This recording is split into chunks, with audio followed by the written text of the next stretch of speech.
ఆత్మీయ జీవితంలో పడిపోకుండా, జారిపోకుండా. ఎందుకంటే చాలామంది మొదలు పెడతారు, మీలో కూడా ఉంటారు. చాలామంది ఏసే రక్షకుడు, ఏసే అంటే నా ప్రేమ, ఇష్టము, అన్ని ఆశ, ఒక ప్రేమతో మొదలు పెడతారు. కానీ మధ్యలో చల్లారిపోతూ ఉంటారు, జారిపోతూ ఉంటారు. దానికి ఒక కారణం చెప్తా, అది మీకు పడుతుంది. చాలా కారణం ఉండొచ్చు. ఎంతమందికి చివరిదాకా దేవుళ్ళలో ఉంది, లేకపోతే అప్పుడప్పుడు ఉండి వెళ్ళిపోదాం ఉంది?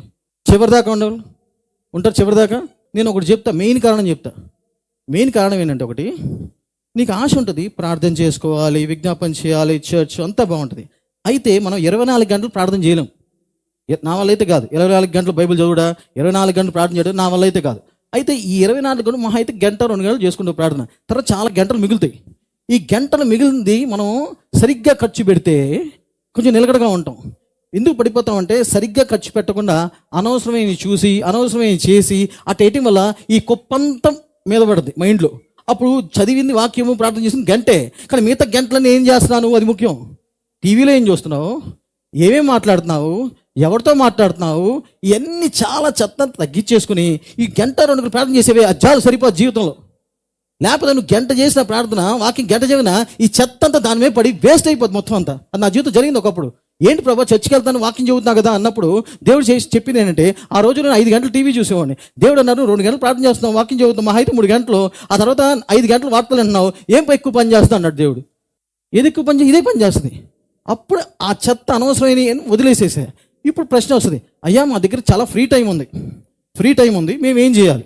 ఆ టైంలో ఖాళీగా ఉంటాం మేము కదా, అప్పుడు ఏం చేయాలంటారు. ఎందుకంటే మీరు కూడా అన్ని గంటలు ప్రార్థన చేయలేరు.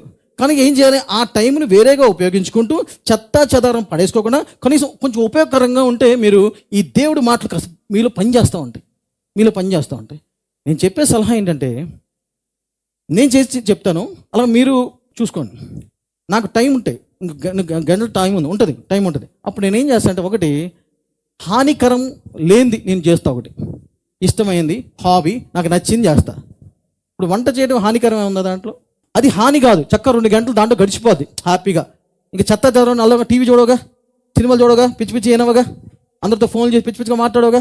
సో ఆ 2 గంటలు గడిచిపోద్ది. ఇది నా హాబీ. నేనేం చేస్తాను, వంట స్టార్ట్ చేస్తాను హాబీగా. పద్దాక కాదు, రోజు కాదు, అదొకటి చేస్తాను. రెండోది ఏం చేస్తానంటే, కొత్త భాషలు నేర్చుకుంటూ ఉంటా. కొత్త భాషలు అంటే నాకున్న భాషలే టచ్ పోకుండా, అది తమిళ్ అవ్వచ్చు, ఇంగ్లీష్ అవ్వచ్చు, హిందీ అవ్వచ్చు, ఆ భాషల యొక్క టచ్ పోకుండా దాన్ని కాపాడుకోవటానికి అవి చూస్తూ ఉంటా. తమిళ్ క్రిస్టియన్ మెసేజ్ ఉంటాయి, చూస్తూ ఉంటా. నాకు అర్థమయ్యేది 10%, దాంట్లో మిగతా 90% నాకు రాదు.